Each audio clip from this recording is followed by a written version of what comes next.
Bonjour, aujourd'hui on plonge dans un sujet essentiel qui concerne la santé des femmes et les projets de grossesse, la grossesse extra-utérine. C'est une situation où chaque heure compte, et bien comprendre de quoi il s'agit, ça peut vraiment tout changer. Allez, on y va. Au début, absolument tout semble normal. Les signes sont exactement les mêmes que pour n'importe quelle grossesse qui démarre bien. Un retard de règles, les seins qui tirent un peu, parfois des nausées.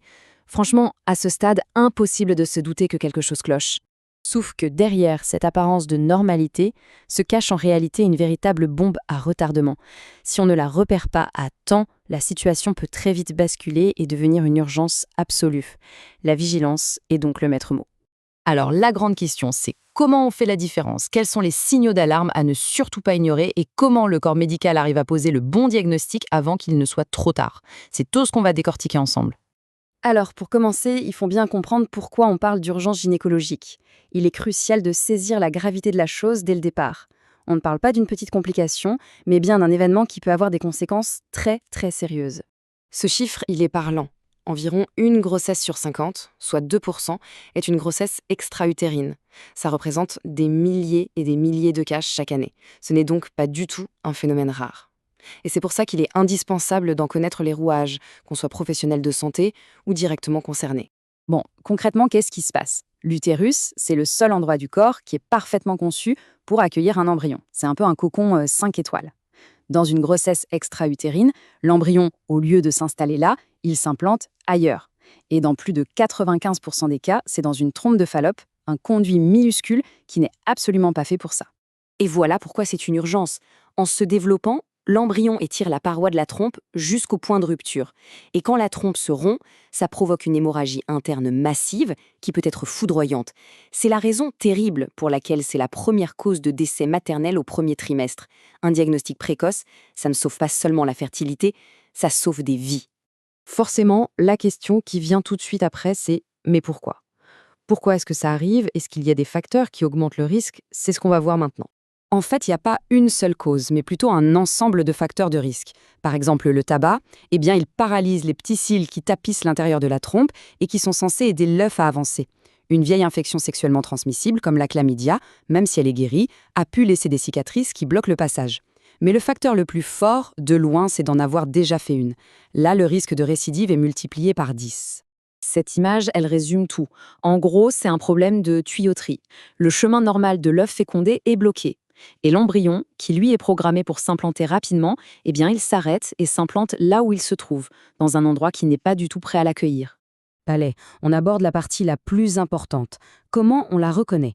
Quels sont les fameux signaux d'alarme qui doivent faire tilt et pousser à consulter tout de suite? Et c'est là que c'est piégeux. Au début, les symptômes se confondent. Mais il y a un trio de signes qui doit absolument alerter. D'abord, la douleur. Souvent, c'est une douleur très aiguë, comme un coup de poignard, d'un seul côté du bas-ventre. Ensuite, les saignements, ils sont anormaux, souvent un peu marrons, et ils persistent. Et enfin, si ça s'aggrave, des malaises, des vertiges, ou une douleur qui irradie jusqu'à la pointe de l'épaule. Ce dernier symptôme, c'est un signe d'urgence absolue. Ça veut dire qu'il y a une hémorragie interne. Pour être sûr du diagnostic, les médecins ont 3 outils. D'abord, l'examen clinique pour évaluer les symptômes.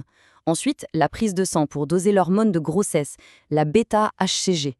Son taux est censé doubler toutes les 48 heures au tout début. S'il stagne ou s'il augmente à pas tortue, c'est un très mauvais signe. Et enfin, le coup de grâce, c'est l'échographie endovaginale.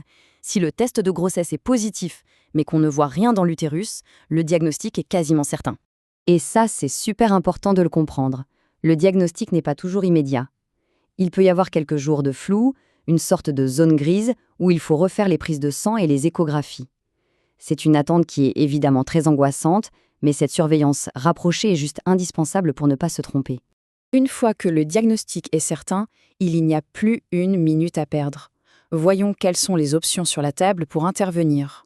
En gros, il y a 2 grandes stratégies. La première, c'est le traitement médical. On fait une injection de méthotrexate, un produit qui va tout simplement stopper le développement des cellules de la grossesse. Le corps les élimine ensuite naturellement. C'est une option qu'on réserve aux cas pris vraiment très très tôt. L'autre option, qui est la plus courante, c'est la chirurgie par coléoscopie.